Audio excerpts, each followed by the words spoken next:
Please welcome one of the bravest freedom fighters in the world right now, Mr. Geert Wilders.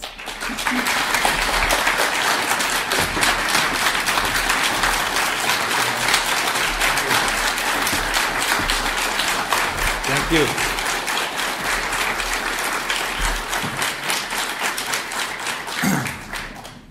Thank you so much, Ingrid, for inviting me to address you people and the Swedish Free Press Society. I'm very happy to be in your midst today, and not 10, not 100, and not thousands demonstrators would keep me away from Sweden.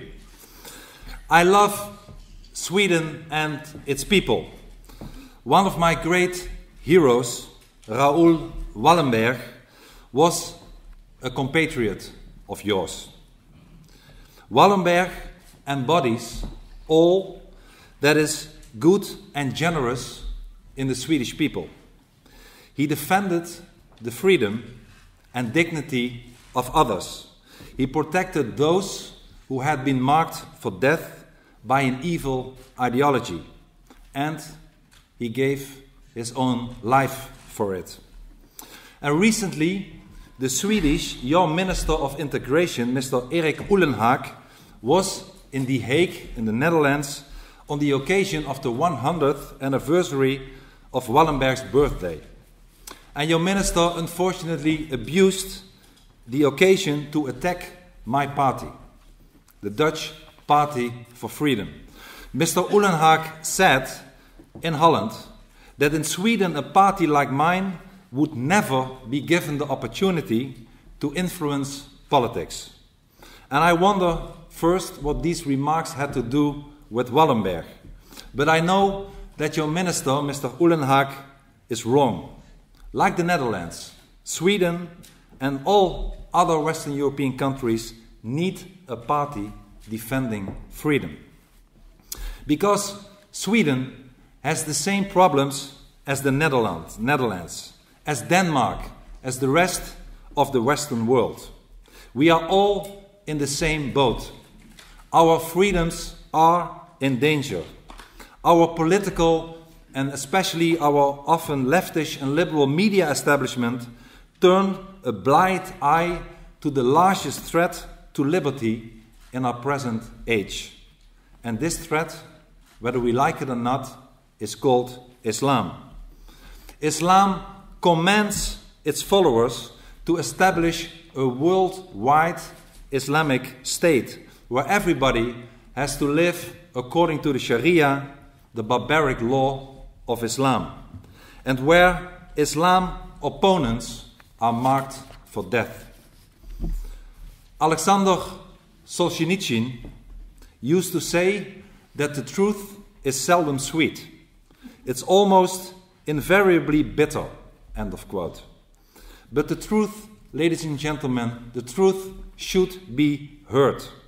And the bitter truth is that Islam is the largest threat to our freedom today. And the unpleasant truth that Islam is already all around us. And the sign of Islam's presence is visible in all the major European cities today. Also in Malmoe, especially in Malmoe. 25% of the population here originates from Islamic countries, the highest rate in the whole of Scandinavia. And that's why it's very good to be here, in this great city, which deserves better than it currently gets.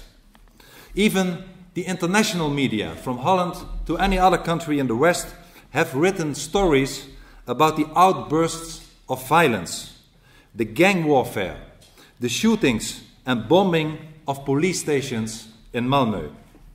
In a city like in this city, our message needs to be heard. Malmö should not succumb to Islam. Malmö should remain what it was throughout its history: a decent, a peaceful, and a safe place for people to live, to work, and raise a family. A free city. And in Malmoe, we must turn the tide and show the world that the Islamization process can, in fact, be stopped. And that is why I'm here today. And it's a coincidence that today marks the final day of this year's Hajj, the Islamic pilgrimage to Mecca.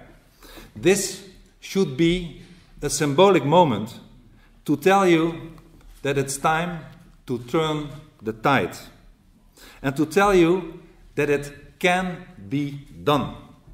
But in order to turn the tide, we must first stop pretending that there is no problem, as so many politicians and so many journalists like to fool you about. We must first face the truth. We must speak the truth, so that others will know it too. And before I continue, let me make one thing absolutely clear. Whenever I criticize Islam, I am all over the world by people with often bad intentions falsely accused of hating people.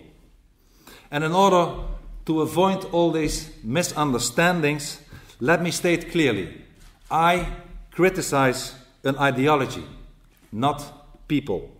I do not hate anybody. I do not want to harm any human being. I totally reject any form of violence. In fact, the most important thing, the most important reason why I reject Islam is its violent nature and the fact that it's harmful to people, including its own adherents, whom we should pity rather than hate, and whom we should help to liberate themselves from the evil monster called Islam. And I have traveled the Islamic world. Before 8 years ago I got into trouble extensively. I have visited countries like Iran, Iraq, Egypt, Tunisia, Syria, Indonesia.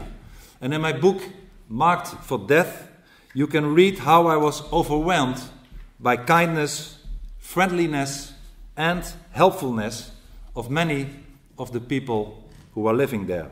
They often are good people, but they are captives of Islam. So it's important to make a distinction between the people, the Muslims, and Islam. Most Muslims are moderate. Most Muslims are non-violent. But the ideology of Islam is dangerous. The moderates are the captives of the barbaric system of Islamofascism. There is, ladies and gentlemen, there is no moderate Islam. There are moderate Muslims, but there is no moderate Islam.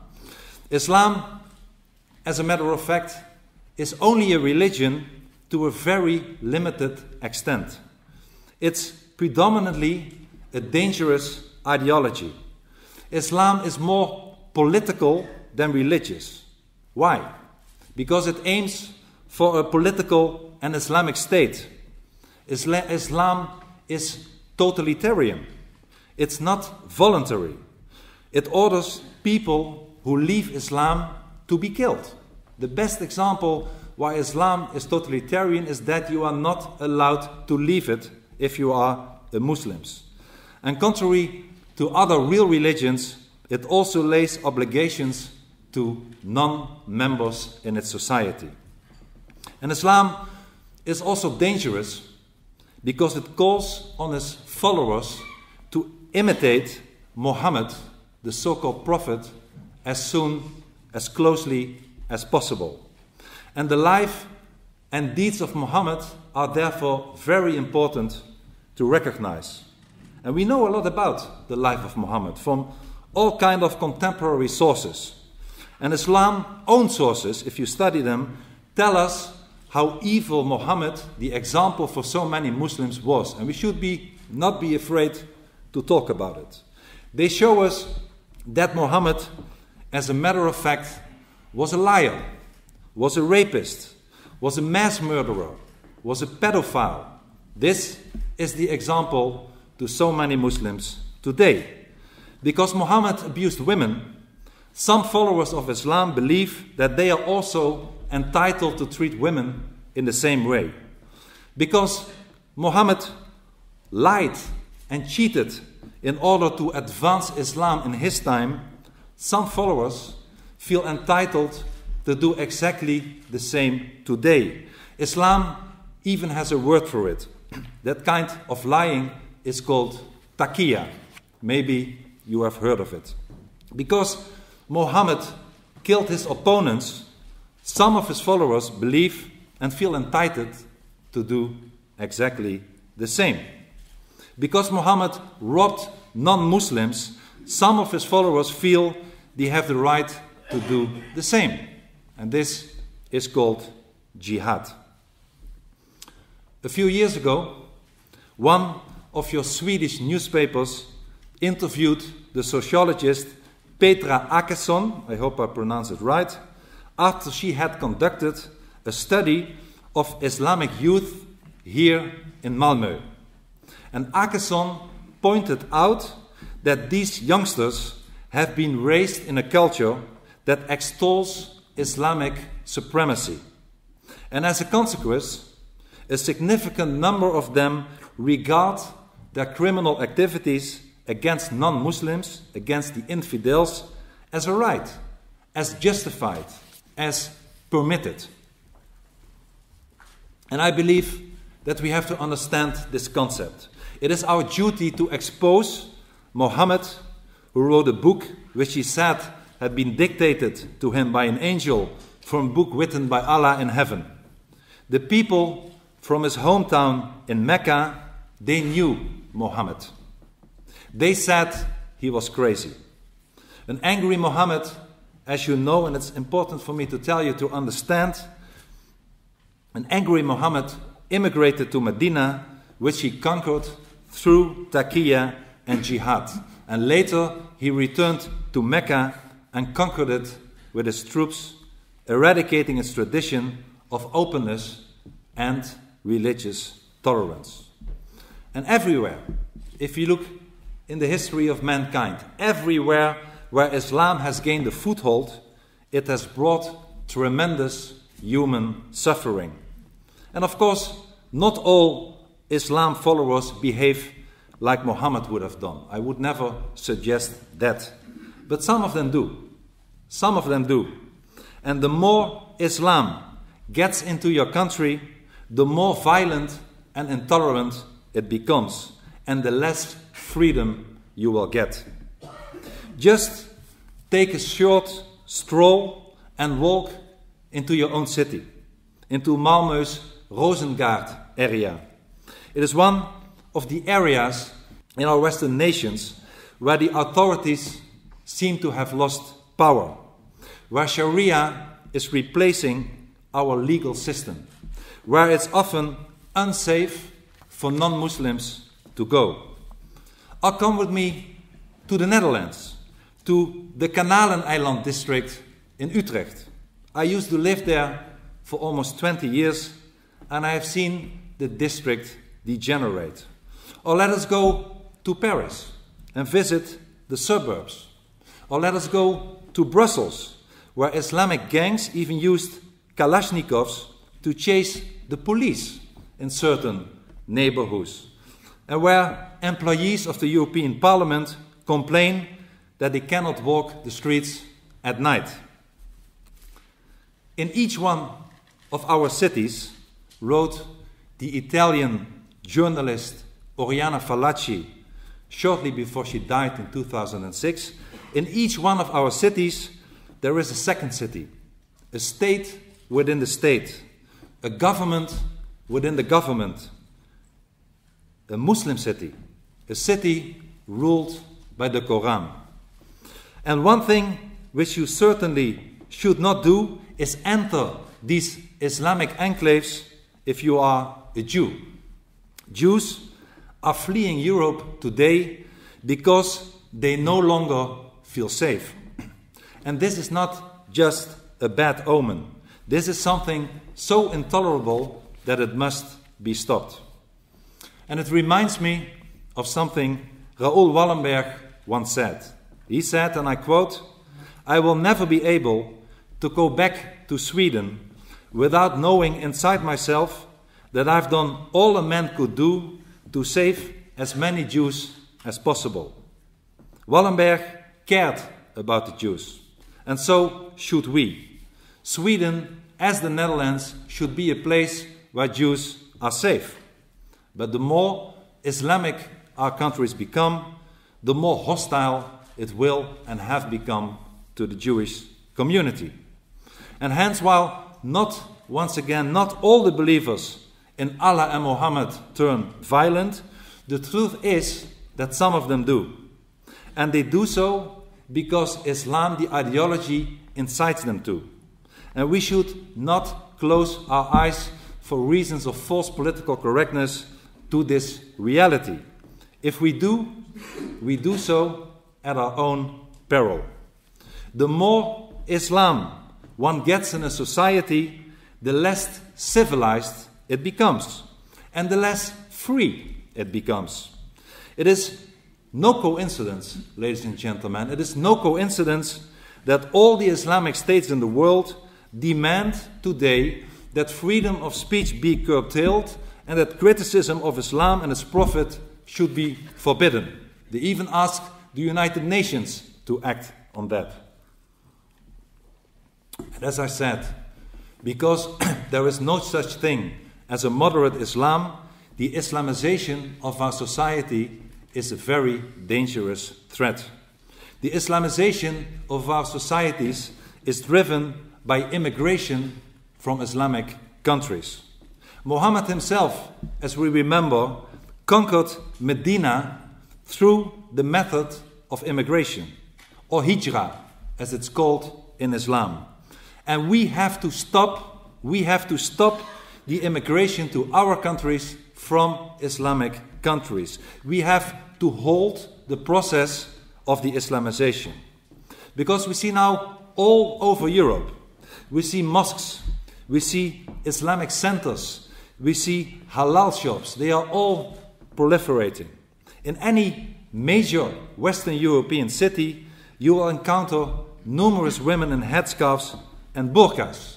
And I even read that in Lars Hedegaard's country, Denmark, you can find an escaped prisoner in a burqa. This is Europe today, and we should not accept it anymore. Open the pages of our newspapers, and you will read horrific stories about women being trampled, female genital mutilation and honor killings in our own backyards. And we should not accept this any longer. Winston Churchill, confronted with Nazi tyranny, said, we all remember that, never give in.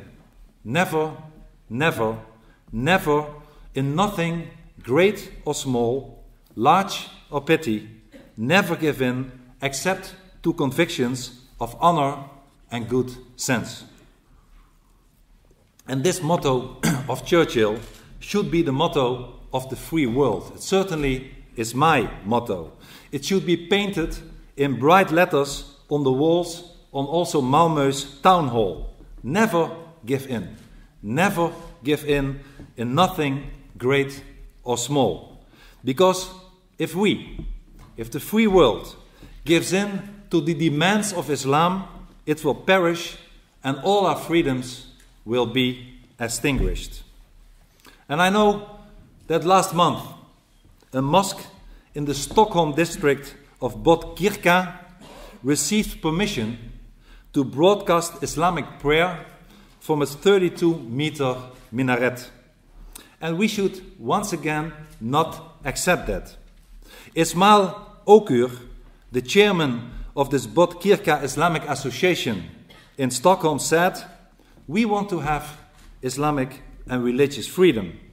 But ladies and gentlemen, Islam is not a genuine religion. Islam itself does not even allow religious freedom. It does not allow the choice for people to reject Islam. It orders that people who leave Islam, that apostates, that renegades, should, as a matter of fact, be killed. And the fact that the Islamic prayer call is not heard on the streets does not in any way limit the freedom for Muslims. They are free to believe whatever they want. In countries like ours, they are free to say whatever they want. But this does not include the right to blast through loudspeakers over our cities to hear for us all, even in the privacy of our own homes, the message that there is no God but Allah and Muhammad is the messenger of Allah. If they are allowed to shout this Islamic battle cry, because it is a battle cry through loudspeakers, others should be allowed to shout through their own loudspeakers from their own highest towers to the whole world, including the privacy of their houses, that Allah, as a matter of fact, is a false God, that Muhammad was a fraud, and that Islam is a threat. But you know what would happen if someone would really start doing this? If someone would shout those truths from a rooftop in, let's say, nearby Rosengard. Muslims would take offense. If we would do the same as they do, they would take offense. You know all what happened to your own countryman that I respect a lot, the artist Lars Vilk, who drew a cartoon of Muhammad. He was marked for death. Al-Qaeda offered $150,000 for his assassination. He was assaulted. His house was arsoned. And an Islamic suicide bomber who killed himself and injured 2 people, innocent people in Stockholm on December 11, 2010, said that all Swedes would be made to pay for this. He said, and I quote, "for their foolish support of the pig Vilks." And Lars Vilks, ladies and gentlemen, you know it better than I do, now lives under permanent police protection, just as I have been living for 8 years under permanent police protection, because the so-called followers, peaceful followers of Muhammad, want to assassinate me for criticizing Islam. And that is why all the security and all the demonstrations are here today.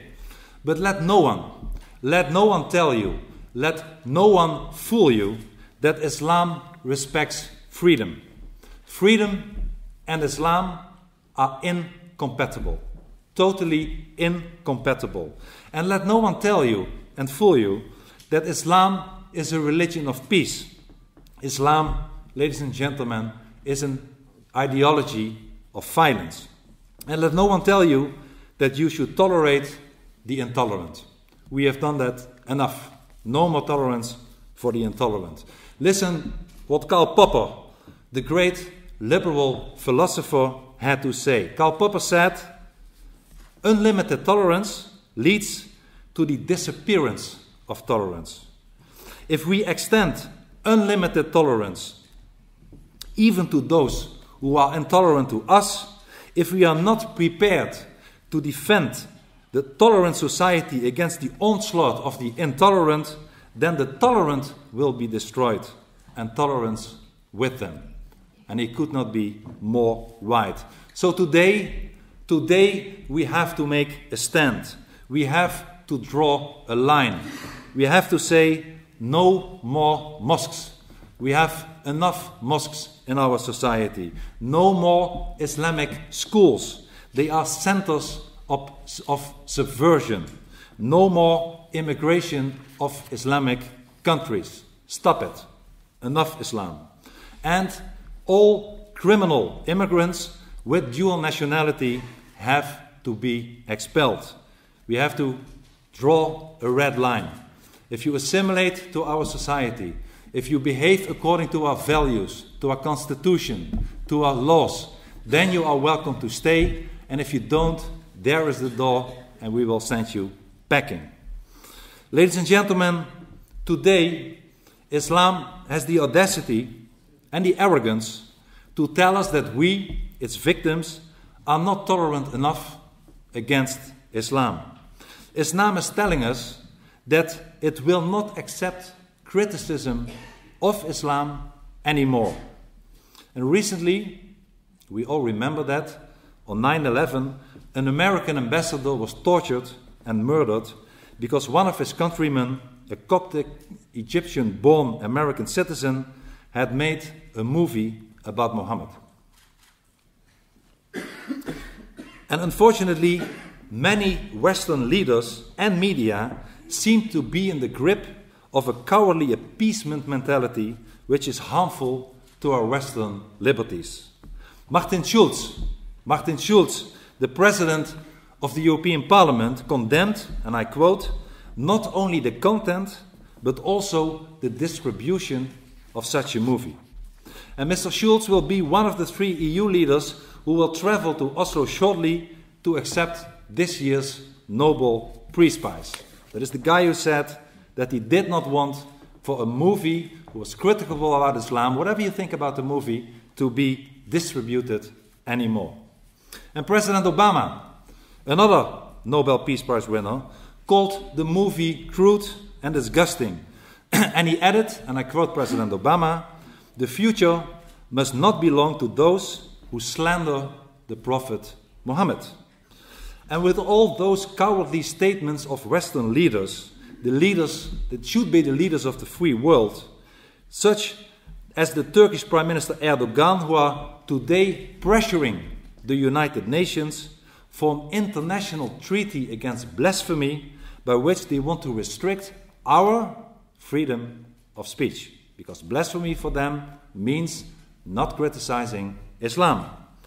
And instead of our leaders forcibly speaking out in favor of freedom of speech, instead of standing firm, our leaders, for our liberties, instead of following Churchill's example by never giving in, nothing great or small, Western politicians are cowards and cower to Islamic sensitivities by stating how offended they all are by the movie of a private individual in Los Angeles.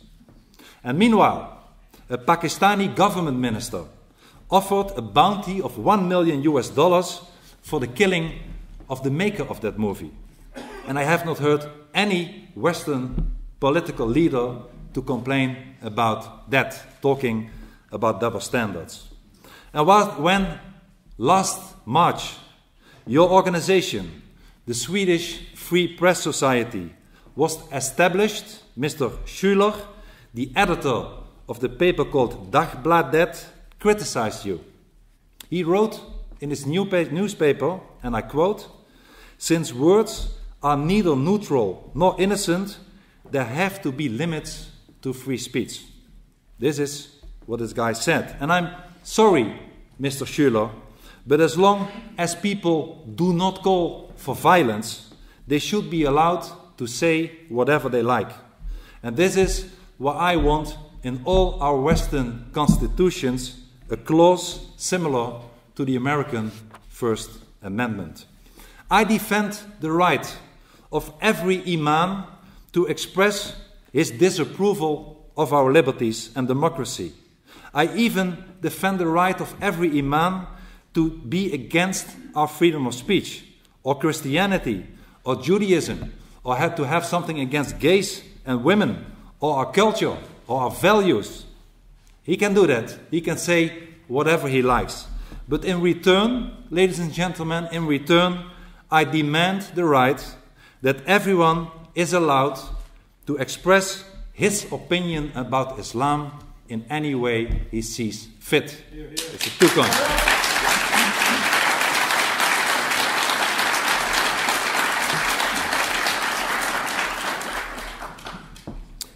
And since Islam does not grant us our freedom, it should not be given the freedom to rob us of our liberties. My friends, as I said, the truth is bitter and unpleasant. But we should not shirk from our responsibilities. We must say what we have to say, and we must do what we have to do. Because if we do what we have to do, there will be hope. And we can still turn the tide. I'm positive we can still turn the tide of the Islamization. And we can do so by appealing to the loyalty of our people, to their identity, and to their national freedom. We can stop Islam by rallying around our national flag and by defending our national identity. It's very important, our national identity, because our nation states are the embodiment of our liberties and our freedom. And let us defend our liberties and our freedom by defending our own nation states. And Europe's Islamization, it's not only a Swedish and a Dutch problem, it's a problem of Europe. And Europe's Islamization stems from the cultural relativism which during the past decades has undermined our national resolve.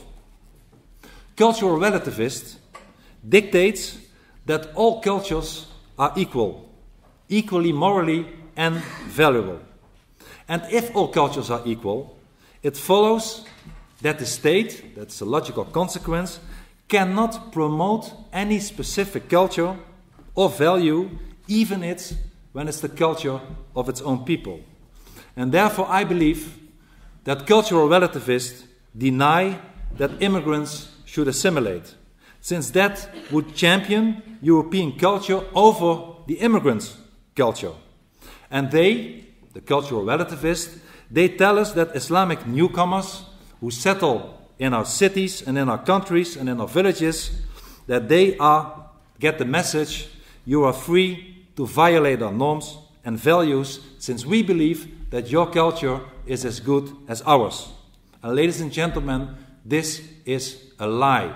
This is not true. Cultures are not equal. Our culture, based on humanism, on Christianity, on Judaism, is far better than the barbaric Islamic culture. And we should be proud of our culture.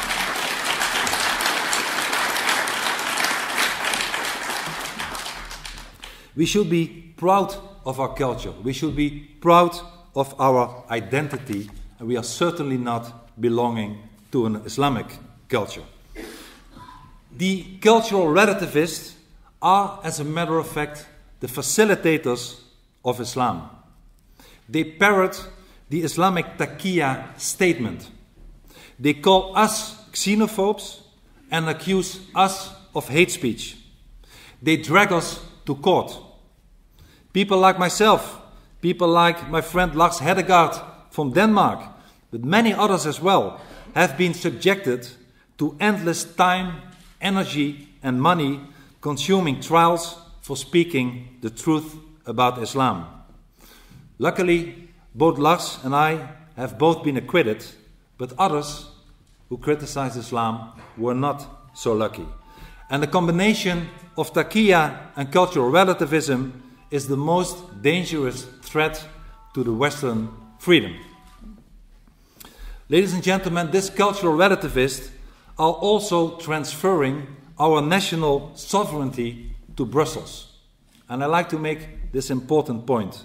They tell us that the nation states are dangerous relics from the past.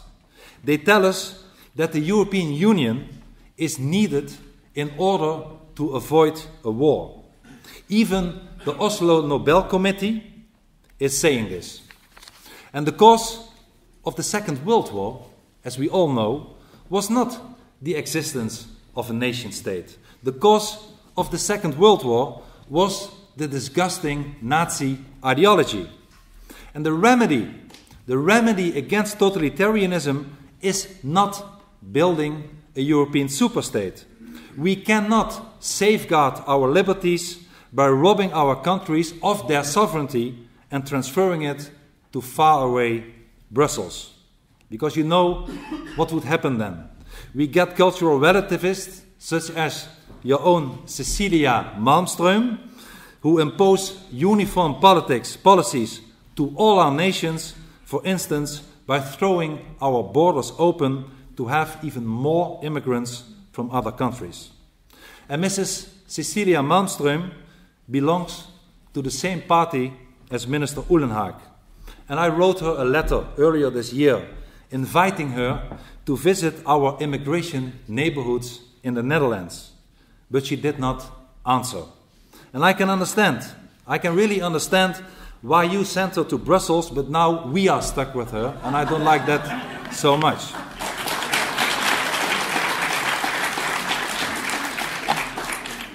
My friends, people like Mrs. Malmström seem to want to rob us of our identity. But without our own identity, there can be no liberty. Without our own nation state, there can be no real national political freedom. A soul needs a body. It's as simple as that. And the spirit of our political liberty cannot flourish outside the body of the nation state. The nation state is the political body in which we live. And that is why we must preserve and we must cherish the nation state, so we can pass it through, together with liberty and democracy, to our children. And if Sweden wants to survive, it should remain Sweden, and it should remain proud being Swedish. We must be good patriots. Patriots, by some, is branded as fascism, by, for instance, the cultural relativist. But patriotism, of course, is no fascism. On the contrary, every democrat, every defender of freedom must, by definition, be a patriot. And Europe is a cluster of nations. And the strength of Europe is diversity. Uniformity is a characteristic of Islam, not of Europe.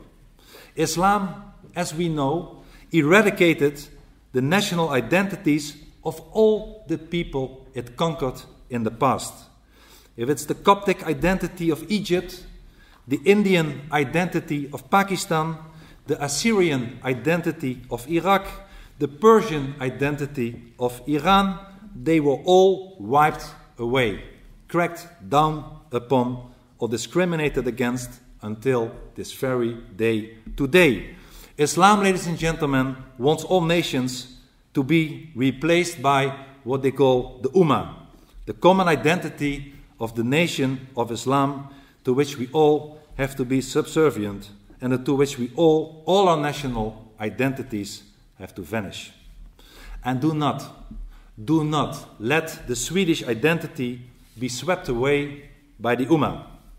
As a national identity ties an individual to an inheritance, to a tradition, to a loyalty, to a culture. National identity is an inclusive identity. It considers everyone to be equal, whatever his religion or race, who is willing to assimilate into a nation by sharing its fate and the future of its people. And the Brussels bureaucrats and the leftist intellectuals consider patriotism a dangerous relic from the past. So they oppose Europe's national identities. But so does Islam, which does not want the faithful to assimilate and adopt another loyalty than the loyalty to Islam and to the Ummah. And there is the problem of so many immigrants in our societies. This message, ladies and gentlemen, is one of which the Eurocrats do not want to hear. But it's the truth. Without self-governance, without self-determination, there will be no preservation of our identity. And if we don't know that, we can never win the fight against the Islam. My friends, we need to give political power back to the nation state in the name of our freedom, in the name of democracy, in the name of human dignity. We need a resurgence of our national pride, a love of our own country and institutions. And by defending these nation states, we defend our own identity and our liberty. Ladies and gentlemen, dear friends, it is time to act. We must make haste. Time is running out for Sweden, for Holland, for Germany, for the free Western world. As Ronald Reagan said, we need to act today to preserve tomorrow. And I like to sum it up with a short summary of 5 things I believe we need to do in order to preserve our freedoms. First, as I said, we must defend freedom of speech. It is the most important of all our liberties. We have to have an American kind of First Amendment in our own Constitution. Second, we need to stop the biggest disease of Europe today, cultural relativism. In my own country, I proposed that a clause be included in our Constitution stating that the dominant culture in the Netherlands is based on the Judeo-Christian and humanist principle. If we don't know who we are, we can never find out what we are not. Third, we must stop the Islamization. More Islam means less freedom. We have enough Islam in our societies. So we must stop the immigration from Islamic countries. We should stop one more mosque to be built in our societies. We should close down all Islamic schools. Fourth, we must restore the supremacy and the sovereignty of the nation state that I just spoke about. And finally, we should all help, it's our duty to help the state of Israel. Israel is the nation state of the Jewish people. Israel is in jihad's front line. Israel is a beacon of light in an area of total darkness. Israel is fighting our fight. We should help Israel survive, not only for them, but also for ourselves.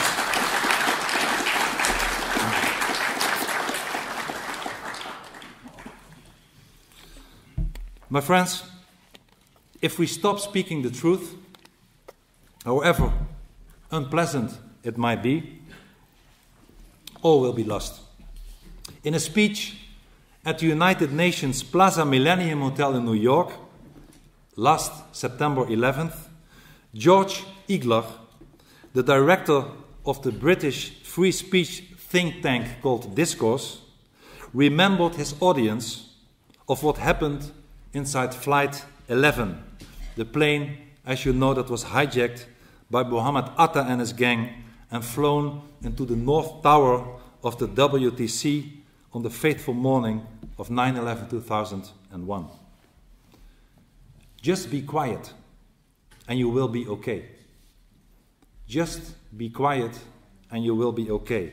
That is what the terrorist Atta told the passengers on board of the hijacked plane. My friends, we know from that terrible experience of that passengers of Flight 11 that we will not be okay if we remain quiet. On the contrary, we are doomed if we remain quiet. We must speak out. We must speak out with all our might against those who want to silence us. We have to tell the truth, loud and clear, about the true nature of Islam. This totalitarian ideology which wants to Islamize us and impose its will on the entire world. We have to expose the lie which is called cultural relativism. We must struggle every day again against the rising tide of Islamization, even when the cultural relativists in media and governments succumb to it. If we fail, we will lose everything. Our freedom, our identity, our democracy, our rule of law, all our liberties, beginning the most important of all, which is the freedom of speech. Ladies and gentlemen, the West is in danger, but we can still prevail, even when we are insulted, even when we are harassed and intimidated, even when they take us to court for speaking the truth, even when they mark us for death for stating the truth and an opinion about Islam. We must never be silenced. We must speak out. Never be silenced. Never. Thank you very much and good luck to you all. Thank you.